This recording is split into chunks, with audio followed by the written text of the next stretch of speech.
കീച്ചേരി ഗ്രാമീണ വായനശാലയിൽ അല film club രൂപീകരിച്ചു. ഫിലിം ക്ലബിന്റെ ഔദ്യോഗിക ഉദ്ഘാടനം ആമ്പലൂർ പഞ്ചായത്ത് പ്രസിഡന്റ് ബിജു തോമസ് നിർവഹിച്ചു.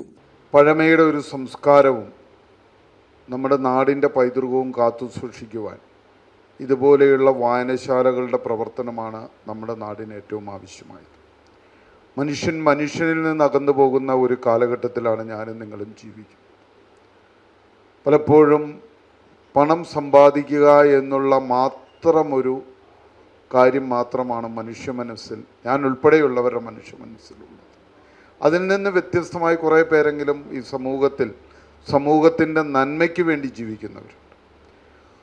മറ്റുള്ളവരെ ചേർത്ത് പിടിച്ച് മറ്റുള്ളവരോട് ഉള്ള അവർക്കുണ്ടാകുന്ന ബുദ്ധിമുട്ടുകളിൽ പങ്കുചേർന്ന് ജീവിക്കുക എന്നുള്ളത് ഇന്നത് ഈ കാലഘട്ടത്തിൽ ഏറ്റവും ആവശ്യമായൊരു ഘടകമായി മാറിയിരിക്കും. ഒരു പഞ്ചായത്ത് പ്രസിഡൻ്റായി തിരഞ്ഞെടുത്ത ശേഷം പഞ്ചായത്ത് പ്രസിഡന്റുമാരുടെ വിവിധ ഘടകങ്ങളിലേക്കുള്ള തിരഞ്ഞെടുപ്പിൽ എന്നോട് ചോദിച്ചപ്പോൾ ഞാൻ അതിൽ പറഞ്ഞത് എനിക്ക് ലൈബ്രറി കൗൺസിൽ അംഗമായാൽ മാത്രം മതിയെന്ന്.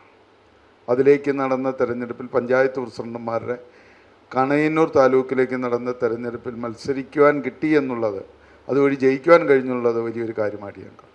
കാരണം വായന അന്യം നിന്ന് പോകുന്ന ഒരു ലോകത്താണ് നാം ജീവിക്കുന്നത്. ഇപ്പോൾ ഇവിടെ തന്നെ അറിയാം, പുറകിൽ ഞാൻ വന്നപ്പോൾ ശ്രദ്ധിക്കുക, 5 or 6 കുട്ടികൾ മാത്രമാണ് ഇന്ന് ഈ വായനശാലയുമായി അടുത്തുള്ളത്.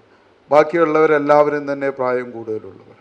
നമ്മുടെ എല്ലാം ഓരോ കാലഘട്ടം കഴിയുമ്പോൾ ഇതെല്ലാം സംരക്ഷിച്ചു കൊണ്ടുപോകുവാനും ഈ പുസ്തകങ്ങൾ കാത്തു സൂക്ഷിക്കുവാനും ഒരു തലമുറ നമുക്ക് ആവശ്യമാണ്. സിനിമാ നിർമ്മാണ ശില്പശാല, സെമിനാർ, പ്രദർശനം എന്നിവ സംഘടിപ്പിച്ച് ജനങ്ങളെ സിനിമയുമായി അടുപ്പിക്കുന്നതിനായിട്ടാണ് ഈ സംരംഭമെന്ന് സംഘാടകർ പറഞ്ഞു. ചെറിയ കുട്ടികൾ പോലും സർഗാത്മകതയിലേക്ക് വരുന്ന, അവർ വഴിതിരിഞ്ഞ് പലതും സമൂഹത്തിൽ നടക്കുന്നതായിട്ട് നമ്മുടെ മുഖ്യാതിഥി ഇവിടെ പറഞ്ഞു.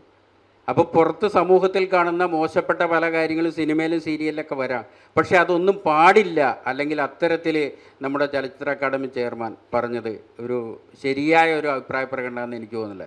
നല്ലതും ചീത്തതുമായ കാര്യങ്ങൾ എല്ലാ കാലത്തും കലയിലും സമൂഹത്തിലും പല രംഗങ്ങളും ഉണ്ടായിട്ടുണ്ട്, രാഷ്ട്രീയത്തിലുമൊക്കെ ഉണ്ടായിട്ടുണ്ട്. പക്ഷേ ജനത്തിന് നല്ലതിനെ എടുക്കാനും കൊള്ളാത്തതിനെ തിരസ്കരിക്കാനുമുള്ള ഒരു മനോഭാവം അവരിലുണ്ട്. അവർക്ക് അതിനുള്ള കഴിവും ബുദ്ധിയും ശേഷിയും ഉണ്ടെന്ന് മാത്രം മനസ്സിലാക്കുക. നമുക്കിവിടെ നല്ല സിനിമകൾ പ്രദർശിപ്പിക്കുക. ഗ്രാമീണ വായനശാല പ്രസിഡന്റ് ടി.കെ. ബിജു അധ്യക്ഷനായ ചടങ്ങിൽ നടൻ പ്രശാന്ത് കാഞ്ഞിരമറ്റം മുഖ്യപ്രഭാഷണം നടത്തി. 20 വർഷങ്ങൾക്ക് മുമ്പ്, എനിക്ക് തോന്നുന്നു 2004 ഡിസംബർ 1 ആദ്യമായിട്ട് ഒരു സിനിമയിലേക്ക് എന്നെ ക്ഷണിക്കപ്പെട്ട് ഞാൻ പോകുന്നത്.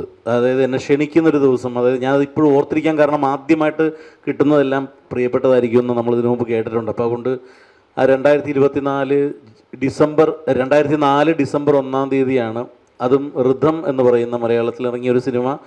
അതിൽ 3 നായകന്മാരിൽ ഒരാളായിട്ടാണ് എന്നെ ആ സിനിമയിലേക്ക് ആദ്യമായിട്ടൊരു സിനിമയിലേക്ക് എന്നെ വിളിക്കുന്നത്. അപ്പോൾ അങ്ങനെയുള്ളൊരു ആ ദിവസം തന്നെ 20 വർഷങ്ങൾക്ക് ശേഷം നമ്മുടെ ഈ പഞ്ചായത്തുമായി ബന്ധപ്പെട്ടൊരു ഫിലിം ക്ലബ്ബുള്ള ഇനാഗുറേഷനും കൂടി നടക്കുന്നു എന്ന് പറയുന്നത് ഒരു ജീവിതത്തിലൊരു വലിയ കോയിൻസിഡൻസ് എന്നൊക്കെ പറയുന്ന ഒരു കാര്യം തന്നെയായിട്ട് ഞാൻ വിശ്വസിക്കുകയാണ്. വായനശാല secretary P.L. Mohanan, doctor Babu Edampadam, Salam Kadapuram എന്നിവർ സംസാരിച്ചു. News desk, outline Kerala.